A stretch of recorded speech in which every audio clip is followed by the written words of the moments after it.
Here's the headline, the bad news. Over the last 15 years, the number of Americans waiting for organ transplants has more than quadrupled. The number of donors hasn't come close to keeping up.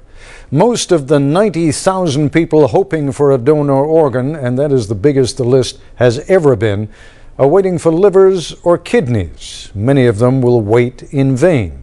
There is no gentle or painless way to put it, but if those needing a kidney or liver transplant don't get it, their quality of life will go steadily down. If those waiting for a heart transplant don't get it, they will die.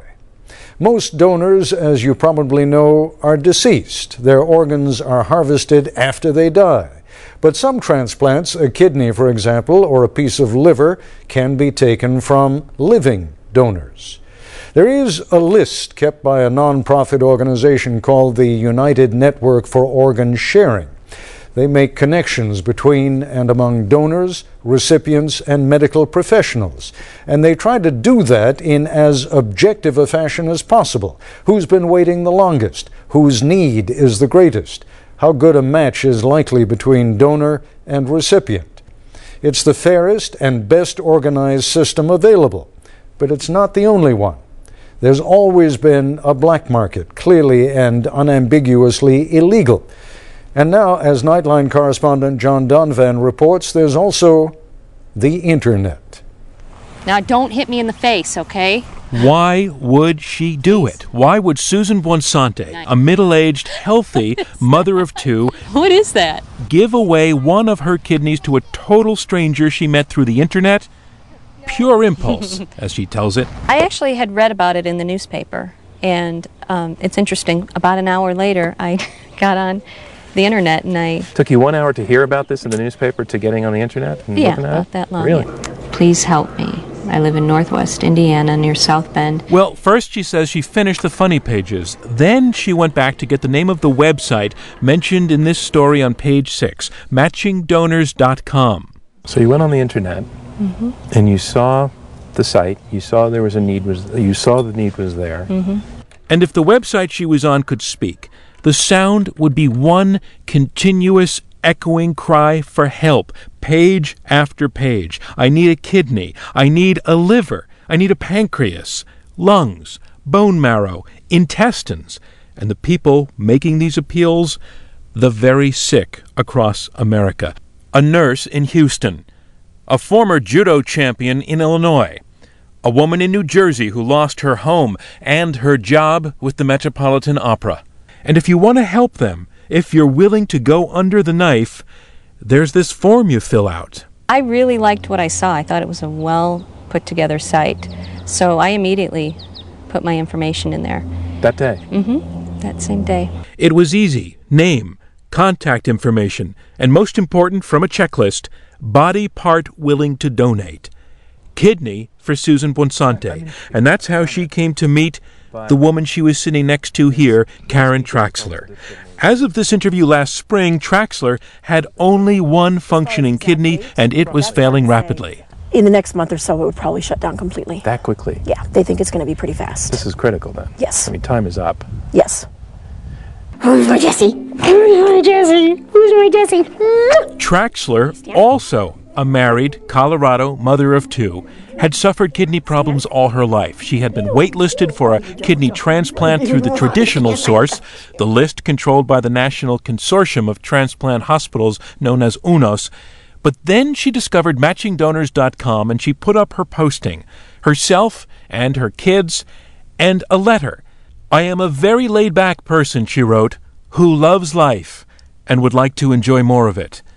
And if this appeal makes you want to give a kidney, you send a message to Karen. Susan Buonsante did just that the first time she logged on.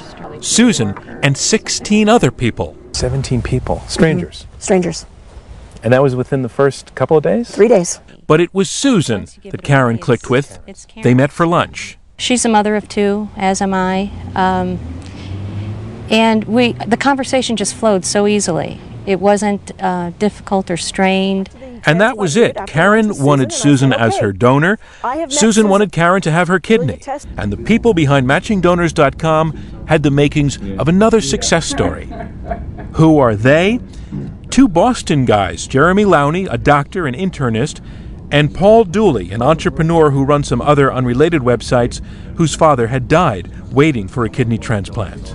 When we sat down to make the site, we said no one is going to sign up as a donor. We're going to have a lot of patients, and we'll have absolutely no donors.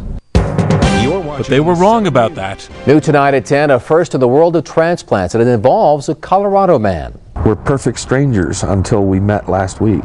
Bob Hickey was the first ever recipient of a kidney donated through matching donors.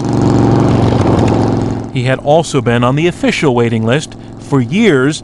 Then he saw a newspaper story. And I was convinced this matchingdonors.com was a scam. It looked like a crazy idea. Yeah, exactly. And then I did dialysis for 2 more days, and I picked it up again. I decided after about a week, well, I'll spend $295. Let's see what happens.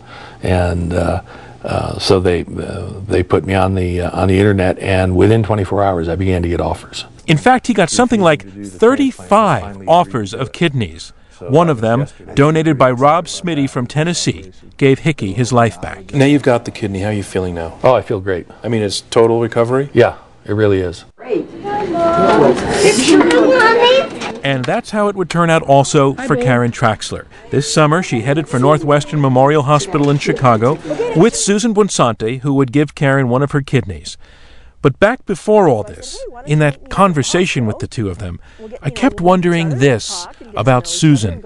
I mean, all of that's going to bear on your family. You're not the only one going through this. They are, too. Mm-hmm. And what about that? My kids were very, I guess, supportive, I guess you would say, as much as they can be, really. You know, they don't understand the whole thing, but we've talked quite a bit about it. But how about people in your life who do understand? Brothers, sisters, parents? Yeah, they're not... Not into it? Not real happy about it, no. Oh, come on. That's easy. Shoo. 5 letters. But she went ahead and did it. And now, she wrote us in a recent email, she feels great. I just did a backpacking trip last weekend, she wrote, 25 miles round trip. 1 kidney did nothing to slow me down. Simple and obvious. Except the medical establishment, as we shall see, disagrees with almost everything Karen and Susan have done.